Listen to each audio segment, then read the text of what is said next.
DC সড়কের নাম শুনলেই আঁতকে ওঠেন বাঁশখালীর স্থানীয় লোকজন। জীর্ণশীর্ণ এই সড়কটি বাঁশখালীর সাথে যুক্ত করেছে পাশের আরো 3টি উপজেলা। গুরুত্বপূর্ণ সড়কটির সংস্কার কাজ শেষ না করেই পালিয়ে যায় ঠিকাদার। টিম চট্টগ্রাম প্রতিদিনের অনুসন্ধান বলছে, ঠিকাদার প্রতিষ্ঠানের সঙ্গে রয়েছে খোদ স্থানীয় ইউপি চেয়ারম্যানের বিশেষ সখ্যতা, আবার চেয়ারম্যান নিজেও ঠিকাদারি ব্যবসায়ী। সড়কের সংস্কার নিয়ে গণমাধ্যমের সঙ্গে চোর পুলিশ খেলা খেলেছে চেয়ারম্যান আসহাবউদ্দিন। গণমাধ্যমকে এড়িয়ে যাচ্ছেন, বক্তব্যও দিচ্ছেন না মানুষের চরম ভোগান্তি নিয়ে। এ নিয়ে এলাকার লোকজনের সন্দেহ বাড়ছে খোদ ইউপি চেয়ারম্যান আসহাবউদ্দিনের উপর। লোকজন বলছে, ইউপি চেয়ারম্যান যদি নিজেই দায়িত্বশীল হতো তাহলে ঠিকাদার প্রতিষ্ঠান সড়কের সংস্কার কাজ ফেলে কিভাবেই মাঝপথে পালিয়ে যায়।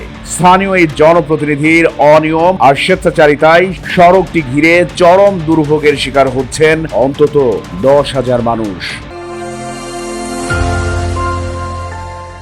চট্টগ্রামের বাঁশখালী উপজেলার বাঁশখালী পুকুরিয়া সড়কটি ডিসি সড়ক নামে বেশ পরিচিত। বাঁশখালী, সাতকানিয়া, লোহাগাড়া ও চকরিয়া উপজেলাকে সমন্বয় করা অতি গুরুত্বপূর্ণ সড়কের বেহাল দশার কবলে আটকে আছে হাজার হাজার মানুষ। জরাজীর্ণ সড়কে প্রতিনিয়ত ঘটছে দুর্ঘটনা। রোগী কিংবা কোমলমতি স্কুল শিক্ষার্থীদেরও পোহাতে হয় তীব্র ভোগান্তি। সড়কের সংস্কার কাজ শেষ না করেই পালিয়ে গেছে ঠিকাদারি প্রতিষ্ঠান। এতে শঙ্কার সঙ্গে স্থানীয়দের মনে ভর করেছে চরম হতাশা।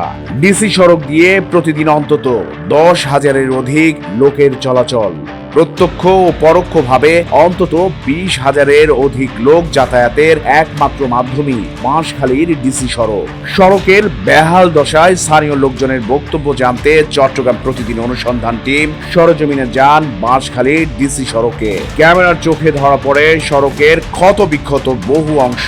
জীবনের ঝুঁকি নিয়েই জীর্ণ শীর্ণ সড়কটি দিয়ে চলাচল করছে লোকজন। পোহাতে হচ্ছে চরম দুর্ভোগ আর নরক যন্ত্রণা। খণ্ড খণ্ড খনন দেখে সহজে বোঝা যায় বেহাল দশায় সড়কটিকে রেখে পালিয়ে গেল ঠিকাদার প্রতিষ্ঠান। স্থানীয় লোকজন বলছে, সড়কটির বেহাল দশা নতুন নয়, এটি দীর্ঘদিনের। গর্ভবতী মহিলা কিংবা রোগী নিয়ে সড়ক পাড়ি দিতে গিয়ে পড়তে হয় বেশ বিপাকে। স্কুল শিক্ষার্থীদের নিয়মিত যাতায়াতও যেন নিষ্ঠুর নয়, ভয়ঙ্কর নিষ্ঠুরতা। স্কুলে যেতে 20 মিনিটের সড়ক পাড়ি দিতে সময় লাগে অন্তত 1 ঘন্টা। নষ্ট হচ্ছে শ্রম ঘন্টাও।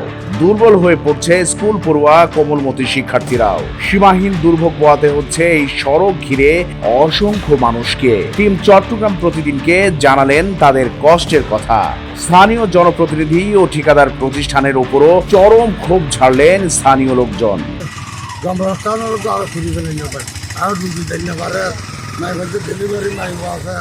স্কুলের ঘোরা বসা আছে, গাড়ি এখানে আরেকখানে গাড়ি একটা হাইতে দিয়ে সদির ভাড়া নমান ডাক্তার এই বাজার এই পুকুরিয়া মনিল সাতপুর লই এই আনার এই 12 মাসে 12 মাস আনার এই সমস্যা কি, এবং ওই কিছুটুকু ক্ষুদ্র হাত গড়ি করে আবার চলে যায়, আবার ক্ষুদ্র করে আবার চলে যায়। এই রাস্তাটা দীর্ঘ অনেক বছর ধরে আমরা যানজটে কষ্ট পাচ্ছি, রোগীর কারণে কষ্ট পাচ্ছি। এটা আমরা রাস্তাটা অনেক দ্রুত কাজ করার জন্য আহ্বান জানাচ্ছি সরকারের প্রতি। এলাকার লোকজন বলছে, সামাজিক সংগঠন সাঙ্গু ইউনিয়নের কর্ণধার ডক্টর সালাউদ্দিন চৌধুরীর নির্দেশনায় সংগঠনের আহ্বায়ক মোহাম্মদ ফোকরান সহ সমাজপতিরা চট্টগ্রাম এলজিডি অফিসে এ বিষয়ে যোগাযোগ করেও সুফল মেলেনি। বরং এলজিডি অফিসের চট্টগ্রাম দক্ষিণের দায়িত্বে থাকা কর্মকর্তারা তাদের সাফ জানিয়ে দেন, সড়কের সংস্কার কাজ শেষ না করলে বাঁশখালী উপজেলা প্রকৌশলী ফাহাদ ও ঠিকাদার প্রতিষ্ঠানের স্বত্বাধিকারী লিটনের বিরুদ্ধে আইনগত ব্যবস্থা নিতে। স্থানীয় সামাজিক সংগঠন সাঙ্গু ইউনিয়নের আহ্বায়ক মোহাম্মদ ফোরকান শুক্রবার টিম চট্টগ্রাম প্রতিদিনকে জানান, তারা বিভিন্ন জায়গায় সড়কটির সংস্কারের জন্য যোগাযোগ করেছেন। অনেকের কাছে সংস্কার কাজ শেষ করতে ধর্ণা দিলেও প্রতিকার মেলেনি। জানালেন গরিমসির কথাও। রাজনৈতিক পট পরিবর্তনের পর সড়কটির সংস্কার কাজ শুরু হয়, তবে কাজ শেষ না করে আবারও পালিয়ে যায় ঠিকাদারি প্রতিষ্ঠান। আমরা এই রোডের কাজ নিয়ে অনেক দৌড়াদৌড়ি করছি।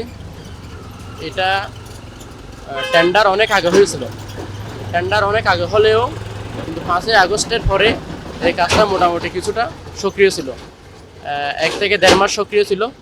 তো মাঝখানে ওই ঠিকাদার এই কাজটা ফেলে চলে গেছে। তো কিন্তু এখানে এই যারা প্রতিনিধিরা আছে ওনারাও মোটামুটি চেষ্টা করছেন। আর আমরা সাঙ্গু ইউনিয়ন চট্টগ্রামের যারা প্রতিনিধি আছে, ছাত্র প্রতিনিধি, আমরা এলজিডি অফিস মুরাদপুর ওখানে গিয়েছিলাম। তুহিন স্যারের সাথে যোগাযোগ করছি। তুহিন স্যার যিনি দক্ষিণ চট্টগ্রামের দায়িত্বে আছেন, উনি বলতেছে যে এখানে আমাদের কোনো হাত নেই, ঠিকাদারকে আপনাদেরকে ধরতে হবে। স্থানীয় ইউপি সদস্য মনির উদ্দিন গত শুক্রবার চট্টগ্রাম প্রতিদিনকে জানান, দীর্ঘদিন ধরে গুরুত্বপূর্ণ সড়কটি নিয়ে স্থানীয়রা দুর্ভোগে রয়েছেন। সড়কটির সংস্কার কাজ শুরু হয় 2 বছর আগে। দীর্ঘ এই সময়েও কাজটি শেষ হয়নি, বরং কাজ অর্ধেকে রেখে ঠিকাদার পালিয়ে যান। এই সড়কের সংস্কার কাজের ভবিষ্যৎ নিয়ে সন্দিহান। এখন এই রাস্তাটা আমরা কষ্ট পাচ্ছি আজকে বেশ কয়েক বছর। এই আমরা যোগাযোগ করার পরে জনপ্রতিনিধিরা সরকারিভাবে টেন্ডার হয়েছে, ঠিকাদারি প্রতিষ্ঠানে কাজও পেয়েছে। কাজ পাওয়ার পরে আজকে প্রায় 2 বছর উনি এই কাজটা ধরছে। 1 কিলোমিটার 1.5 কিলোমিটার রাস্তা যদি উনি করতে 2 বছর চলে গেল, আরও প্রায় 2 কিলোমিটারের কাছাকাছি রাস্তা এখনও রয়ে গেছে। তো এখন এই 1.5 কিলোমিটার রাস্তা যে 2 বছর লাগলো উনি কাজ করার জন্য, এটা কী ধরনের ঠিকাদারি প্রতিষ্ঠান তো আমরা জানি না।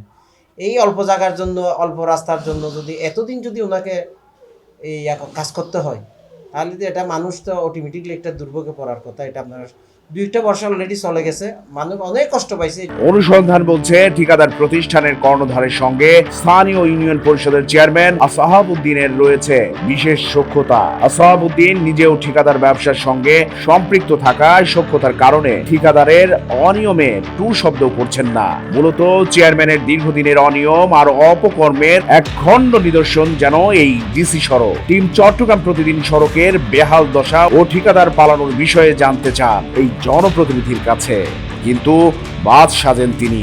সাফ জানিয়ে দিলেন এ বিষয়ে গণমাধ্যমের সঙ্গে কোনো কথা বলবেন না। কথাগুলো বাঁশখালীর 1 নম্বর পুকুরিয়া ইউনিয়ন পরিষদের চেয়ারম্যান আসহাব উদ্দিনের। ইউনিয়ন নম্বর 1 হলেও কাজের সঙ্গে নম্বরের কোনো মিলই খুঁজে পায়নি টিম চট্টগ্রাম প্রতিদিন। তবে ইউপি চেয়ারম্যান আসহাব উদ্দিনের কাছের লোক হিসেবে পরিচিত স্থানীয় ইউপি সদস্য মনিরুল মান্নান চৌধুরী চট্টগ্রাম প্রতিদিনকে জানান, বাজেট স্বল্পতা ও টেন্ডারের মেয়াদ শেষ হওয়ায় বন্ধ হয়ে যায় সড়কটির সংস্কার কাজ। চলতি সপ্তাহে বাকি কাজ শুরু হবে। যেহেতু বিষয়টি মেরামত মেনটেনেন্সের প্রকল্প, এটা যথাযথ পর্যাপ্ত অর্থ বরাদ্দ ছিল না, সেই কারণে মোটামুটি কার্যক্রম স্টপ ছিল। তো উনি আমাকে আশ্বস্ত করেছে যে এখন ফান্ডের সমস্যাটা নিরসন হয়ে গেছে এবং অর্থ বরাদ্দ দেওয়া হয়েছে নতুনভাবে, এবং এই রানিং সপ্তাহের মধ্যে হয়তো বা কার্যক্রম আবার শুরু হতে পারে। এদিকে টিম চট্টগ্রাম প্রতিদিনের অনুসন্ধানের বিষয়টি আগে ভাগেই জেনে যায় ঠিকাদার প্রতিষ্ঠান। চট্টগ্রাম প্রতিদিনের অনুসন্ধান টিম ডিসি সড়কের চরম দুর্ভোগ ও কাজ ফেলে পালিয়ে যাওয়ার প্রতিবেদনের কথা জানতে পেরে টনক নড়েছে ঠিকাদারের। টিম চট্টগ্রাম প্রতিদিন সরেজমিনে যাওয়ায় কয়েকদিন পরই তড়িঘড়ি করে আবারও শুরু করে সড়ক সংস্কার কাজ। এলাকার লোকজন বলছেন, এসবের নেপথ্য নায়কই ইউপি চেয়ারম্যান আসহাব উদ্দিন। সঠিক তদারকির মাধ্যমে দ্রুত সড়কটির কার্যকর সংস্কার দেখতে চান স্থানীয়রা। চট্টগ্রাম প্রতিদিন নিউজ ডেস্ক।